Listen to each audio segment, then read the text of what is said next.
बिस्मिल्लाहिर्रहमानिर्रहीम। अस्सलाम वालेकुम दोस्तों, क्या हाल है? ठीक हैं? अल्लाह पाक आपको खुश रखे, शादाबाद रखे, सलामत रखे। तो दोस्तों, आज हम बनाएंगे गजरेला, जिसको गाजर की खीर भी कहते हैं।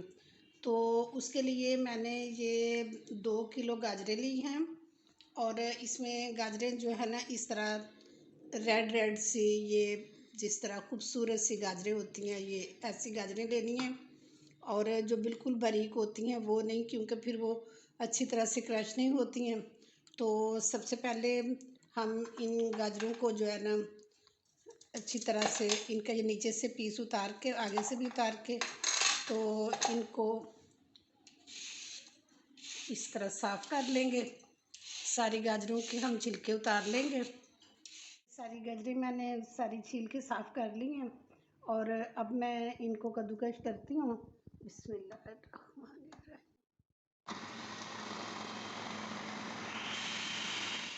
ये हमने चूल्हे के ऊपर देगची रख ली है और ये सारी हमारी गाजरें जो है ये ग्राइंड हो गई हैं और कद्दूकस कर ली हैं। बिस्मिल्लाहिर्रहमानिर्रहीम। अब हम सारी ये गाजरें इसमें डालेंगे। इसको हम थोड़ी देर के लिए गर्म होने के लिए रख देते हैं। और ये दूसरी तरफ देगची में मैंने 1 कप चावल जो है ना ये लिए हैं। चाहे अगर आपके पास टोटा चावल हैं तो वो ले लें, अगर साबुत चावल हैं तो उनको भिगो के थोड़ी देर के लिए रख लें और उसके बाद हाथों से मसल लें तो वो भी टूट जाएंगे। ये देखें, अब ये गाजरें गर्म हो चुकी हैं और आहिस्ता आहिस्ता ये बनती जाएंगी, गलती जाएंगी। और मैं इसमें अक्सर ये करती हूँ कि जब मैं ये गाजर की खीर बनाती हूँ ना, तो उसमें जो है ना वो मलाई बहुत ज़्यादा डालती हूँ, क्योंकि ये मलाई से बहुत टेस्टी गजरेला बनता है। तो मैंने ये देखें, ये प्लेट भर के, तो मैं अब इसमें ये मलाई डालूँगी, क्योंकि इससे अगर थोड़ा दूध कम भी हो जाए ना तो ये मलाई कमी भी पूरी कर देती है। और बिस्मिल्लाह, और इसका टेस्ट भी बहुत बहुत बहुत अच्छा आता है। अब इसी तरह साथ साथ चम्मच चलाते जाएंगे और साथ साथ ये मलाई जो है ना इसमें मिक्स होती जाएगी। और फिर थोड़ा सा जब ये भूनने पे आ जाएगा, इसको थोड़ा सा भून के तो फिर इसको जो है ना इसमें दूध और चावल शामिल करेंगे। और ये देखें, ये हल्की आंच के ऊपर मैंने ये चावल रख दिए हुए हैं। ये अब बहुत स्लो आंच पे रखे हुए हैं ताकि ये आहिस्ता आहिस्ता गलते जाए। और अमूमन ये गजरेला जो है ना नए चावलों का बड़ा अच्छा बनता है। और ये मेरे नए चावल हैं तो उनसे मैं ये गजरेला बना रही हूँ, क्योंकि ये मीठे होते हैं नए चावल, तो उनसे गजरेला अच्छा बनता है। ये देखें, ये मलाई जो है ये इसमें मिक्स हो गई है और ये गाजरें भी जो है ना ये गल गई। बॉईल करके रखा हुआ था, तो अब इसमें हम ये दूध शामिल करते हैं।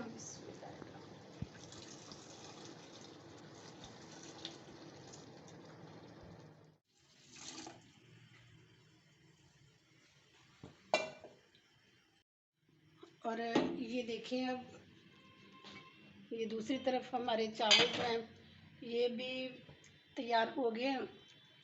ये देखें, बिल्कुल ये नरम हो गए हुए हैं।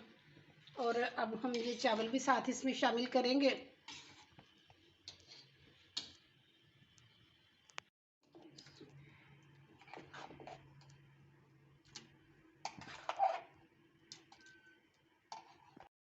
ऐसे ही हिलाते जाएंगे और इसको जब तक ये गाढ़ा होता है तब तक हम इसको जो है ना इसी तरह ही पकाएंगे।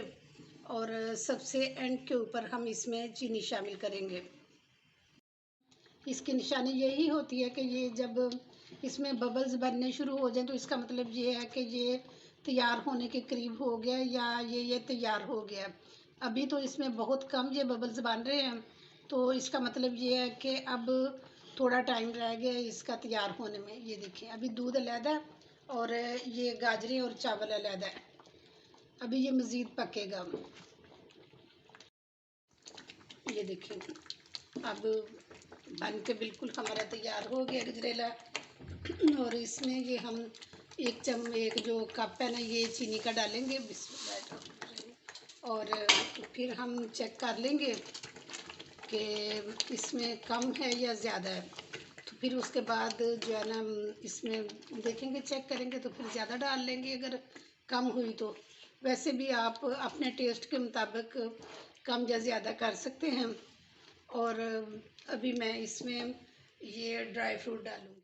ये देखें, ये मैंने कोकोनट जो है ना ये किया छोटी छोटी करके, तो इसमें रखी हुई है। ये थोड़ी सी मैं रख लूँगी ये ऊपर डालने के लिए। और ये बादाम है, तो ये बादाम भी इसमें डालते हैं। और ये भी थोड़े से मैंने रख लिए हैं। चीनी जो थी ना वो 1 कप कम थी, और इसमें मैंने 1 कप और चीनी डाली है, यानी कि इसमें 2 कप चीनी डाली है। और फिर इसका जो है ना मीठा वो बराबर हुआ है। और वैसे तो ज़रूरत नहीं होती, लेकिन ये कि थोड़ा सा ये रूह डालने से इसका जायका जो है ना बहुत अच्छा हो जाता है, क्योंकि अमूमन मीठा जो होता है ना उसमें रूह शामिल किया जाता है। ये हाफ़ टी स्पून जो है ना मैंने इसमें रूह डाला है। तो ये जो एसन होता है वो नहीं डालना, क्योंकि वो बहुत तेज़ होता है। वो तो 1 ड्रॉप भी डालें तो उससे इतनी ज़्यादा खुशबू हो जाती है कि खाने को दिल नहीं करता। लेकिन ये जो रूह होता है ना इससे ये ज़्यादा अच्छा रहता है। और ये देखें, अब ये बिल्कुल बिल्कुल तैयार हो गया है। और हम अब फ्लेम को ऑफ़ करते हैं और मैं आपको डिश आउट करके दिखाती हूँ। तो दोस्तों, ये थी मेरी आज की वीडियो। ये सबसे एंड पे मैंने वो जो है ना किशमिश इसमें शामिल की है, क्योंकि अगर पहले किशमिश शामिल कर देना तो इस तरह वो इसका जायका नहीं आता।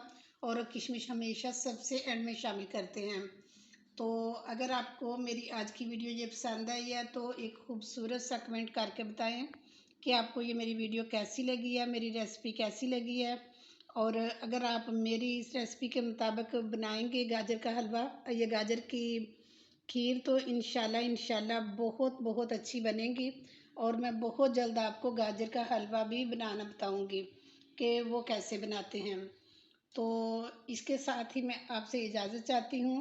तो सबसे ज़रूरी बात वो ये कि अगर आप मेरे चैनल पे न्यू हैं तो प्लीज़ मेरे चैनल को सब्सक्राइब करें और बेल आइकन को लाजमी दबा दें, ताकि हर आने वाली नई वीडियो आपको सबसे पहले बआसानी मिल सके। और अगर आप पहले से मेरे सब्सक्राइबर हैं तो आपका बहुत शुक्रिया। और प्लीज़ मेरी वीडियोस को लाइक किया करें, शेयर किया करें। तो इसके साथ ही आपसे इजाज़त चाहती हूँ। इंशाल्लाह नेक्स्ट बहुत अच्छी वीडियो के साथ दोबारा हाज़िर हो जाऊँगी। तब तक के लिए इजाज़त दें, अपना बहुत ख्याल रखना। ओके जी, अल्लाह हाफिज़।